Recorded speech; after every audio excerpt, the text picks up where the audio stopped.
What's been described as a crowded West Virginia running back room is now going to be just a little less crowded. Let's go.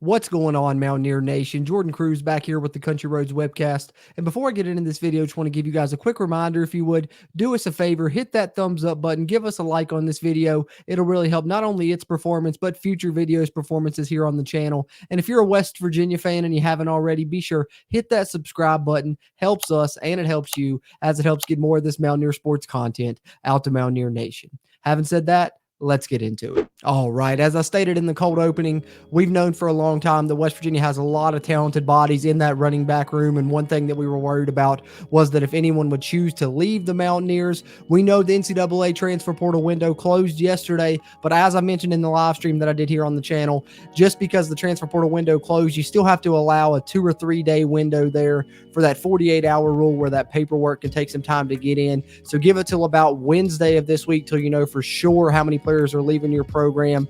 We hadn't been hit too hard this cycle at West Virginia, hadn't lost anyone that was a big-time contributor. That changes a little bit now when you lose Tony Mathis, who was a former starter there at the running back position. This coming down today on the first day of May, breaking that Tony Mathis intends to enter the transfer portal, as you see here on this article over on WVSportsNow.com, written by Ethan Bach here. So you hate to lose what had been a key piece in the past couple of seasons, starting at the running back position. But the silver lining, as I stated, is that West Virginia has a very deep running back room. We know C.J. Donaldson's probably in position to start, and the other guys are going to get some carries there as well. We even saw the true freshman Jaheim White make a play there in the spring game, so we wondered if someone would be the kind of quote-unquote odd man out. Unfortunately, it ends up being Tony Mathis that decides to leave the program and choose to go elsewhere, as he announced today on social media. You will see here detailed in this article over on WVSportsNow.com.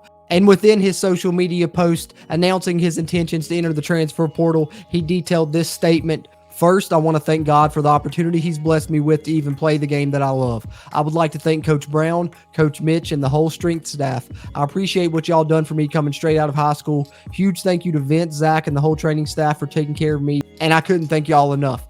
The love for Mountaineer Nation will always be 100. The decision was the toughest because of the guys I had next to me on and off the field. The bond and love I have for y'all is forever, and only we know that. Thank y'all for always supporting and having my back through everything. With all that being said, after a lot of talks and prayer with God and my family, I've decided to enter the transfer portal as a grad transfer with 2 years of eligibility. So actually, now knowing that I see here in this statement that Tony Mathis is actually a graduate transfer, the transfer portal window rules don't apply to him anyway. They only apply to the undergrads. If you're a post-grad student, you can transfer at any time. It doesn't have to be in the specific windows that are there for most of the players that are involved in college sports right now, is have to adhere to those transfer windows. As I said, just closed on April 30th. So Tony Mathis, being a graduate transfer, does not have to, can enter anytime he wants to. And as you see the graphic there that included the statement that I just read off to you guys that he posted on his Instagram there, _T Mathis 24. Mathis rushed for 562 yards on 135 carries last season, 7 touchdowns in 27 games played for the Mountaineers, former 3-star prospect out of Georgia back in the high school days. And as I said, 2 years of eligibility remaining. West Virginia still has a deep running back room, as we know. C.J. Donaldson, Justin Johnson, Jalen Anderson, Jaheim White, and of course we will also have DJ Oliver coming in over the summer, another true freshman that will be joining the program. So a crowded West Virginia running back room gets a little less crowded as we now know that Tony Mathis intends to leave the program and enter the portal. So let's add Tony Mathis here to our transfers out list on our transfer portal tracker here on the Country Roads webcast. All right, of course, you guys that have been following along throughout the offseason are familiar with our transfer portal tracker here on the Country Roads webcast. And now we will add Tony Mathis to our transfers out list as he decides to leave the Mountaineers this offseason. And the running back room, as we know, jam-packed, so we were kind of expecting a potential departure. Didn't know who it would be. Unfortunately, it's the most seasoned out of the group, I guess, in Tony Mathis. But however, if he was being bypassed and still had the less amount of eligibility compared to the other backs, it's kind of not surprising that he's the one that chooses to leave.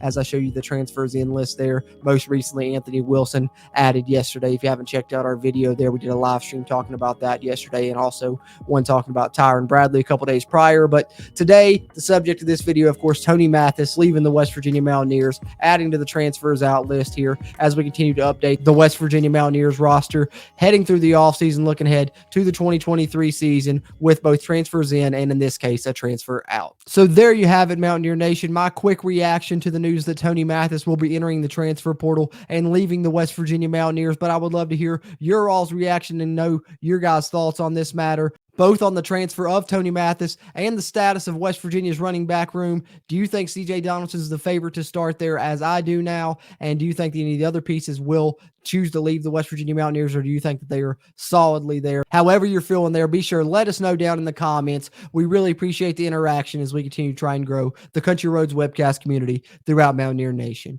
Having said that, as always, I'm Jordan Cruz, and until next time, let's go Mountaineers.